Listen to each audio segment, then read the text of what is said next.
Bienvenue sur Top Invest, la chaîne des top d'investissement. Ici, on parle essentiellement d'entreprises de qualité. Avons-nous une opportunité d'investissement sur SICA AG? C'est la question à laquelle on va essayer de répondre en se basant sur les états financiers de la compagnie. Je rappelle que ceci représente uniquement mon point de vue et non un conseil d'investissement. Et comme d'habitude, je me réserve le droit de me tromper. C'est une belle entreprise, d'accord? On l'a déjà analysé ici plusieurs fois, quantitativement, je rappelle. Donc, c'est une entreprise qui mérite d'avoir une place dans n'importe quelle watchlist. Ok, on y va rapidement ici. On va faire un tour d'horizon assez rapide, donc histoire ici de se remettre à peu près avoir une idée générale des états financiers de la compagnie. Donc, croissance des revenus, très bien. Pourquoi? Vous connaissez la question. Maintenant, croissance des marges brutes, stabilité ou croissance ici. On a des marges brutes, je dirais plutôt stables. Je n'ai pas beaucoup d'historique ici, je ne sais pas pourquoi, sur ce graphique-ci. Pourtant, c'est une entreprise qui existe depuis très très longtemps. Mais bon, on a plutôt des marges brutes plutôt stables ici. Ensuite, on regarde ici les net income et les free cash flow, histoire de voir si on parle le même langage. J'aimerais bien l'avoir sur une longue période de temps ici. Mais voilà, on va se dire que c'est assez correct ici. De toute façon, on ira vérifier avec Fastgraph. Je rappelle que vous avez un lien d'affiliation de Fastgraph en description de la vidéo. Donc, ici, dette nette sur EBITDA 2.5, inférieur à 5 généralement. Donc ici, c'est assez correct. Maintenant, je regarde la dette nette du point de vue volume. Dette nette du point de vue volume, qu'est-ce que ça représente ici? On a à peu près quelque chose alentour de... Voilà, j'observe ici que la dette nette a augmenté. C'est presque 6 milliards en date d'aujourd'hui. Donc il faudrait regarder pourquoi. Est-ce qu'on a fait une acquisition? Est-ce qu'on a envie d'investir en capital? On a augmenté ici l'investissement en capital de croissance et ce genre de choses-là. Donc je regarde le CAPEX par rapport aux revenus, histoire de voir si on reste à peu près sur les marges qu'on a connues par le passé. Même si on n'a pas beaucoup d'historique, ça reste une entreprise qui n'a pas d'énormes CAPEX par rapport aux revenus. Elle a près de 11 milliards de revenus, des CAPEX de 3% ou inférieur à 3%. C'est presque rien, ça. Surtout quand on regarde ici que la génération de free cash flow débloque du milliard ici. Donc, c'est presque rien du tout. C'est presque un business ici asset light. OK? Nombre d'actions, est-ce que le nombre d'actions augmente ou diminue? Bon, disons qu'il est plutôt stable. Mais voilà, ça, je dirais, on a 1 million d'actions en supplément ici. Et comme je l'ai dit, je n'ai pas beaucoup d'historique sur Coifin, je ne sais pas pourquoi. Mais voilà, on a fait un tour d'horizon du business ici. Combien de fois les bénéfices on va payer pour ce genre d'entreprise? Là, on va sur Fastgraph. Et sur Fastgraph, qu'est-ce qu'on remarque? C'est une entreprise que le marché, donc les opérateurs de marché ont tendance à payer 25 fois les bénéfices en moyenne. OK, 23,5 fois. En fait, moi, je vous dis une chose. J'aime bien aller de 5 en 5. C'est plus facile comme ça, ok? Pas besoin de mettre parce que c'est 23,5 fois les bénéfices. Ça ne change pas grand-chose, on réfléchit du point de vue rendement. 25 fois les bénéfices, ça veut dire 4%. 20 fois les bénéfices, c'est 5%. Si une entreprise se négocie entre 20 et 25 fois les bénéfices, ça veut dire ici que, donc on a ni 25, on a ni 25, mais on a quelque chose supérieur à 20 fois les bénéfices. Donc ça veut dire que son rendement est le rendement potentiel, si vous distribuez la totalité des bénéfices nets en dividende, admettons qu'elle n'a pas de dette, c'est entre 4% et 5%. C'est juste ce que ça veut dire. Donc, quand vous remarquez ici qu'une entreprise s'échange à 33 fois les bénéfices, j'applique la moyenne. En fait, vous êtes en train de demander moins de 3% de rendement. Et en moyenne, le marché, dépendamment du secteur d'activité ici, quand on est déjà au niveau de 25 fois les bénéfices, c'est déjà une entreprise qui doit, soit elle bénéficie d'une énorme croissance, soit les marges augmentent. D'accord? Entre les deux, de toute façon, sur une compagnie de croissance, je ne paye jamais 25 fois les bénéfices. Jamais, jamais, jamais. Et je l'attends même encore à si une opportunité d'investissement se présente, il faut absolument qu'on vienne me servir cette compagnie-là à 25 fois les bénéfices. Je rappelle encore, ceci n'est que mon point de vue et vous faites ce que vous voulez.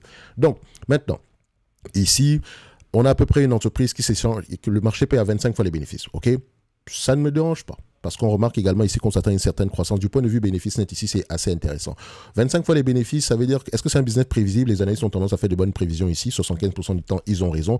Par rapport aux attentes d'il y a 6 mois, on voit ici qu'est-ce qu'elles augmentent, ou elles sont plutôt stables, ou est-ce qu'elles diminuent. Elles augmentent plutôt. On aime ça, OK?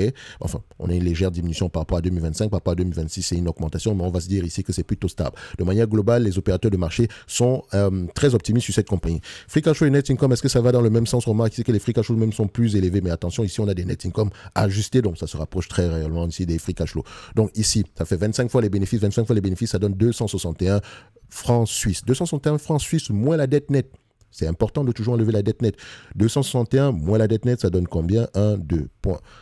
Bon, c'est une compagnie européenne, donc on aura tendance, ok, 261 moins la dette nette, ça donne à peu près ici 30, disons 33, on va le faire comme ça, 261 moins 33, ça donne à peu près un prix aux alentours de 228 francs suisses. Maintenant, ce qui me permet de dire ici que si vous avez du 228, 272, c'est pas une grosse différence pour moi, d'accord? Ce n'est vraiment pas une grosse différence pour moi, ce qui me permet de dire ici que l'entreprise est correctement évaluée. Point barre. Si elle te distribue la totalité des bénéfices nets attendus en 2026 ici, d'accord? Par rapport au prix que tu payes en date d'aujourd'hui, 272, tu auras à peu près un rendement de 3,4%. Admettons, extrapolons un tout petit peu la croissance ici. Ce que je n'aime pas faire, d'accord, c'est juste à titre d'exemple. Admettons que la croissance actuelle continue, on prend la considération, l'estimation des analystes, à peu près une croissance moyenne de 13% jusqu'en 2026 et de 10% jusqu'en 2029. Ça donne à 25 fois les bénéfices. Ça donne une croissance, ça vous donne à peu près une performance potentielle moyenne de 5%, ce qui n'est pas extraordinaire. Et entre-temps, beaucoup de choses peuvent changer. Si la croissance en question est inférieure, ça va causer un problème. S'il y a une récession, ça va causer un problème. Si on a une perte, une concurrence par les prix, ça peut également causer un problème. Bref, il faut toujours faire attention à l'extrapolation parce que ce n'est pas ici qu'on extrapole. Ça se passe dans la lecture, avec la lecture des rapports financiers. Avec la compréhension du business, qu'est-ce qu'on fait, quelles sont les opportunités de croissance ici, qui sont les concurrents, est-ce qu'on peut fixer les prix, pourquoi est-ce que les clients achètent chez nous, etc., etc. Bref, ça reste une belle entreprise qui mérite d'avoir une place dans n'importe quelle watchlist. Est-ce qu'elle fait partie de ma watchlist en date d'aujourd'hui? On avait un target à combien? Nous avons un target ici à 200, oui c'est ça, 228. Donc on vient ici, Sika, 200, je la mets dans ma watchlist directement. Materials, Chemical, donc je viens là, Materials, Chemical. Je rappelle que le lien vers la watchlist est dans la description de la vidéo, dans le service Top Premium Plus. Vous l'avez également de manière individuelle et si vous avez des questions par rapport à un quelconque service sur cette page-là, vous pouvez réserver un appel. Tout est là, donc sans description de la vidéo. Donc ici, c'est Materials. On cherche Materials. Alors, voilà.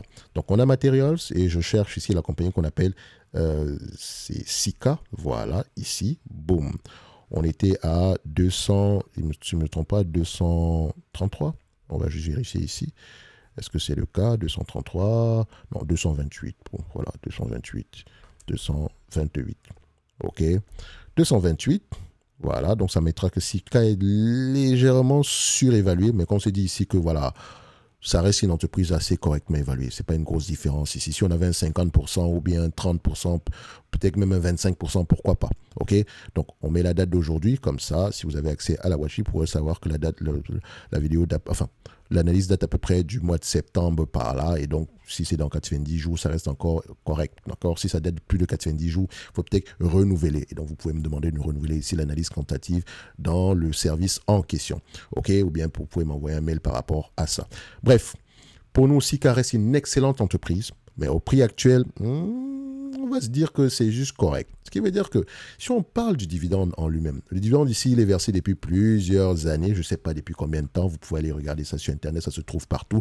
Moi, ce qui me pose comme la question qui m'intéresse ici, c'est de savoir est-ce que l'entreprise ici, par rapport à ce qu'elle génère, est-ce qu'elle a les moyens de payer ce dividende-là? Bien sûr. On constate ici que le payout ratio est inférieur ici et le payout ratio il est inférieur ici à 50%, ce qui est très très bien. Et si l'entreprise me discute la totalité des bénéfices nets, disons, attendu en 2026 ici, on aura un rendement qui se rapproche à peu près de 3,84%. Je dis bien la totalité. Actuellement, c'est 0,61. Je sais qu'il y a souvent des gens qui disent « Ah ouais, mais le dividende est trop petit, etc. » Il faut dire ça à quelqu'un qui a payé cette compagnie en 2008 à 16 francs suisses, qui reçoit aujourd'hui un dividende d'au moins 3 francs suisses.